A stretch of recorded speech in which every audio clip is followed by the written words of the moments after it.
Pada pembahasan yang terakhir kita kaji tentang hukum wudu lengkap dengan perkara mulai dari niat ketika membasuh muka, yang kedua membasuh muka, yang ketiga membasuh dua tangan hingga siku, yang keempat mengusap sebahagian kepala, yang kelima membasuh dua kaki hingga dua mata kaki, dan yang terakhir tertib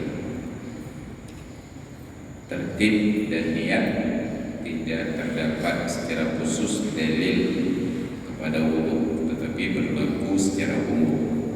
Adapun niat berdasarkan hadis riwayat dari Amirul Mukminin Umar bin Khattab radhiyallahu anhu, innamal a'malu binniyat wa innama likulli imri'in ma nawa. Hanya saja setiap amalan diberikan pahala sesuai dengan niat. Sedangkan tertib, alasan dan dalil para ulama, Allah Ta'ala, Rasulullah Sallallahu Alaihi Wasallam tidak pernah berwudu kecuali dalam keadaan berurutan. Di anna Rasulullah Sallallahu Alaihi Wasallam tawaddu'a murattaban. Beliau setiap kali berwudu sesuai dengan urutan yang Allah sebut dalam Al-Quran.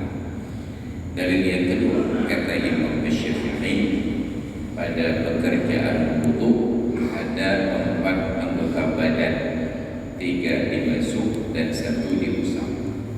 Andai kata tertib tidak menjadi sebuah keharusan, sungguh Allah akan selesaikan satu bidang pekerjaan sebelum masuk yang penyebutan yang lain.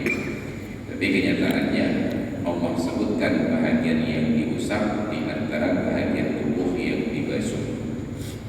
Fa'idha wa idha kuntum ila sholati fagsilu wujuhakum wa aydiyakum ilal marafiq wamsahu bi ru'usikum wa arjulakum ilal ka'baini. Kalau kalian berdiri untuk menunaikan sholat, maka basuhlah muka kalian, 2 tangan hingga ke siku, usaplah kepala kalian, dan basuh 2 kaki hingga 2 mata kaki. Perintah usap berada di antara perintah-perintah basuh. Itu menunjukkan perlunya tertib. Ibu semua masalah. At-tartibu wajibun fi kulli wudu'in illa fi mas'alatin wahidatin. Tertib wajib pada setiap kali kita berwudu, kecuali dalam satu kasus. Di indahnya ketentuan-ketentuan umum itu selalu saja ada pengecualian. Likulli qa'idatin kulliyatin mustasnayat. Untuk setiap ketentuan umum selalu ada kondisi khusus. Ada lex generalis, ada lex specialis. Yaitu idza ghamasa fil ma'i, apabila dia menyelam ke dalam air, walau lahwatan, sekalipun hanya sekejap saja, walawal wudu'a wa huwa muthabisun, dan dia niatkan wudu dalam keadaan sedang menyelam, saqata wujubut tertibi, maka gugurlah kewajiban tertib. Itu pendapat yang muhtamad menurut Imam Nawawi. Kenapa gugur tertib? Li'anna tertiba yahsulu fi lahadatin latifatin la tudraku bil hissi. Karena tertib yang dimaksudkan itu dicapai di dalam waktu yang sangat-sangat singkat, yang tidak dapat dijangkau dengan panca indera. Berbeda kasusnya apabila dilakukan oleh manusia. Misalnya karena kedudukan kita sebagai orang yang terhormat atau punya anak-anak yang sangat taat, lalu kita perintahkan anak-anak untuk membantu kita berwudu. Seorang anak membasuh muka, 2 orang membasuh tangan, 1 kanan 1 kiri, 2 orang anak, 1 orang lagi mengusap kepala, 2 orang anak lagi membasuh kaki kanan dan kiri. Kita perintahkan mereka, ini jangan lupa basuh bersamaan, dihitung begitu sampai hitungan ketiga basuh. perintah tersebut tidak sah wudunya, karena pada pekerjaan manusia sulit terjadi tertib dalam urutan yang bersamaan. Beda dengan orang yang menyelam. Begitu dia masuk ke dalam air, dalam posisi tenggelam, dia nyatakan nawaitul wudu, maka berlakulah tertib pada semua organ tubuh. Ini apabila ada kasus nanti orang yang sangat terburu-buru untuk berwudu, cara paling mudah, paling cepat, efisien dan efektif, masuk saja ke dalam air, hanya kurang dari 1 menit sudah selesai wudu. Tapi pakaiannya basah. Itu rukun-rukun wudu yang kita bahas di pertemuan yang lalu. Sedikit catatan, karena disyaratkan tertib, karena tertib menjadi rukun. Apabila setelah selesai berwudu terbukti ada satu anggota wudu yang tidak terbasuh atau tidak sempurna terbasuh, maka wajib membasuh yang kurang sempurna berikut rukun-rukun yang setelahnya. Saya berwudu, basuh muka, tangan kanan kiri, kepala dan kaki.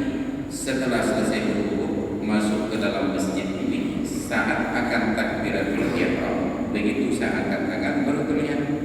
Ternyata di tangan saya ini ada stip X, umpamanya hapus tulisan itu stip X. Tentu saja kulit di bawah stip X tersebut tidak kena air, maka wudu saya belum sah. Apa yang wajib saya lakukan? Kembali ke tempat wudu, membersihkan stip X ini dan membasuh sedikit saja bahagian kulit tersebut. Tetapi wajib melanjutkan mengulangi proses usap kepala dan basuh kaki. Kenapa? Karena baru sah mengusap kepala apabila sudah selesai basuh kaki. Ternyata saya sudah usap kepala, sudah basuh kaki, sedangkan tangan belum selesai. Maka yang basuh kaki dan usap kepala tersebut tidak sah. Maka saya hanya perlu membasuh bahagian tangan sedikit yang tadi tidak kena air, lalu mengulangi proses usap kepala dan mengulangi proses basuh kaki. Itu karena disyaratkan tertib. Andai kata yang tidak terbasuh sedikit itu ada pada bahagian kaki, saya masuk ke dalam masjid, takbiratul ihram, sholat sampai pada posisi rukuk. Tentu dalam posisi rukuk saya melihat kaki, baru ternyata di kaki saya itu ada plaster, ada isolatif dan seumpamanya yang menghalangi sampai air ke kulit kaki. Maka sholat saya seketika batal. Kembali ke tempat wudu, apa yang harus dilakukan? Hanya perlu menyiram pada bahagian kulit kaki yang tidak kena air, lalu kembali memulai sholat. Kenapa hanya itu saja dibasuh? Karena kaki menjadi rukun yang terakhir. Maka yang pada kaki, sedikit tambahan catatan, bila kuku kaki panjang, ada PR khusus ketika basuh kaki, mesti dihadapkan arah kuku ke air yang turun agar air masuk ke bawah kuku, karena kulit di bawah kuku termasuk bahagian yang wajib dibasuh. Bagi orang yang sering pakai sepatu, begitu kuku bertambah panjang pada bahagian kaki, maka ujungnya itu melengkung mendekat ke bawah. Bila tidak dibuka secara khusus, maka air tidak akan masuk. Tidak masuk air, maka tidak sah wudu, tidak sah wudu, tidak sah sholat. Itu yang selalu kita ingatkan, bahwa sholat tidak cukup hanya dengan semangat yang menggebu-gebu. Sholat juga harus dibarengi dengan kajian ilmu yang memadai. Itu tentang rukun wudu. Baru kita masuk ke dalam sunat wudu. Sunanul wudu'i katsiratun aw salaha ba'dhum ila sab'in. Sunat-sunat wudu itu sangat banyak. Sebahagian para ulama menghitung sunat wudu sampai berjumlah 70. Ada 70 sunat wudu. Tetapi di sini tidak disebutkan semuanya.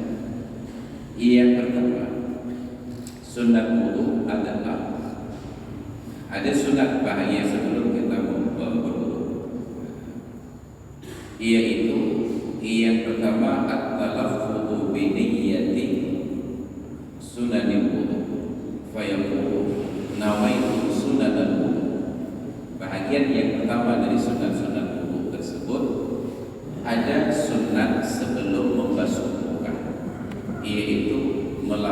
melafalkan niat sunat wudu, maka dia mengucapkan nawaitu sunanal wudu'i, aku niat sunat wudu. Karena ada pekerjaan sunat pada wudu yang terjadi sebelum masuk ke dalam rukun wudu. Sebab wudu itu dimulai dari proses membasuh muka bersamaan dengan niat.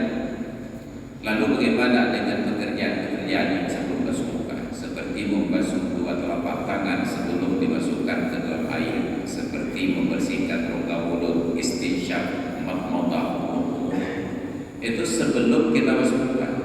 Maka supaya pekerjaan-pekerjaan tersebut masuk dalam kategori ibadat, sunat diniatkan sebagai sunat wudu. Saya melakukan sunat-sunat wudu karena Allah Ta'ala.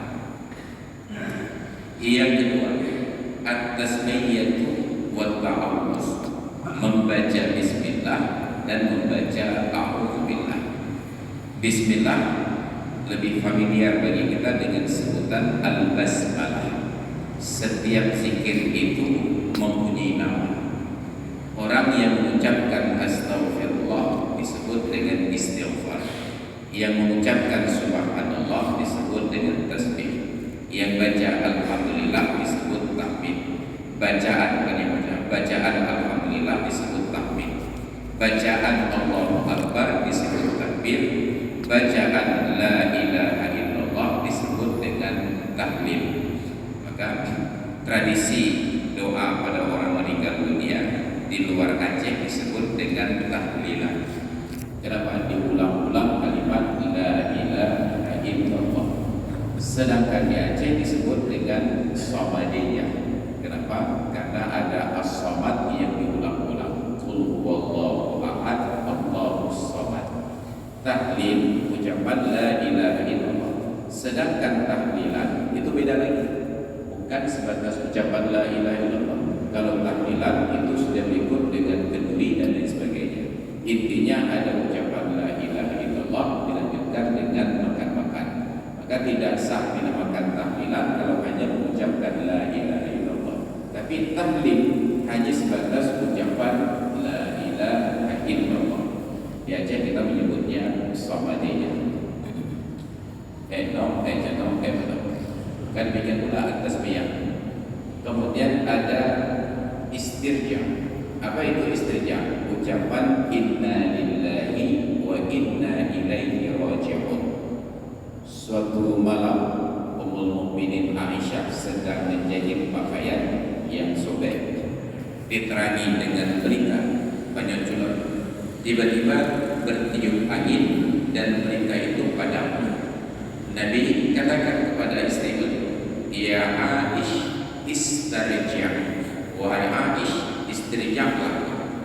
Nabi memanggil istri beliau ini dengan salah satu dua panggilan, Aish ataupun Humairah. Aish itu panggilan mesra dari Aisyah. Dan kalau di Aceh jadi Icil. Aish ataupun Humairah yang bergerak-gerakan. Dan itu menjadi sebuah keteladanan dari Rasulullah terkait interaksi suami istri. Sampai Aisyah katakan suatu hari kepada Nabi, ya Rasulullah, inni la'a'lamu hina tarda wa hina tarda. Ya Rasulullah, saya sungguh sangat tahu kapan Anda senang dan kapan Anda marah. Itu tentunya ada cara panjang dengan kalau senang dan panjang hitam. Ditanya oleh Nabi, kaifa tufarriqina bainahuma? Bagaimana engkau bedakan antara dua kondisi tersebut, antara marah dan senangnya hati? Apa kata Ummul Mukminin Aisyah? Ya Rasulullah, hina tarda satad'uni ya Aish atau ya Humairah. Ya Rasulullah, bila Anda senang-senang, Anda akan panggil saya dengan sebutan Aish ataupun Humairah. Nabi tersenyum mengiyakan. Lalu bertanya, wa idza ghadabtu, dan kalau saya sedang marah, kalau sedang emosi, apa kata Ummul Mukminin Aisyah? Fa idza ghadabta satad'uni ya binta Abi Bakr. Bila Anda sedang marah ya Rasulullah, Anda akan panggil saya wahai putrinya Abu Bakar, wahai anak Abu Bakar. Dia juga begitu, wahai anak Abu Bakar. Ini adabnya.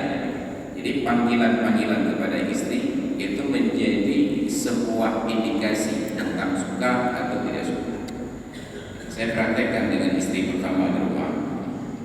Kalau sudah keluar kalimat dua, itu berarti emosi sudah naik. Misalnya udah siap-siap mau berangkat ke sebuah lokasi, tiba-tiba ada sebuah keperluan yang bertahan. Tunggu sebentar. Ditanya oleh istri, gimana dia jawab? Tiada. 5 menit kemudian yang kedua dia jawab, tiada. Oke, itu mana? Oktavnya naik. Kalau belum selesai, muncul pertanyaan gimana? Aku gaji dia jawab, tiada. Yang bukan meluah gaji berapa dia? Artinya emosi sudah meluah. Jadi tidak perlu ketika emosi itu hilang kendali sampai istri dinisbahkan kepada salah satu makhluk di kebun binatang. Rumah cerapet, bayangkan istrinya disebut cerapet. Siang dia panggil cerapet, tiba-tiba malam hari dia tidur di samping cerapet. Tidak ada yang bersedia tidur di samping cerapet kita kecuali pasti cerapet jantan. Maka sesama cerapet tidak boleh saling mendahului. Jadi istarji, apa makna istarji? Ucapkan inna lillahi wa inna ilaihi raji'un. Protes Ummul Mukminin Aisyah, ya Rasulullah, inna ma huwa misbahun, ini cuma lampu saja yang padam. Inna lillahi. Apa kata Nabi? Kullu ma yu'li mu'minan wa huwa musibatun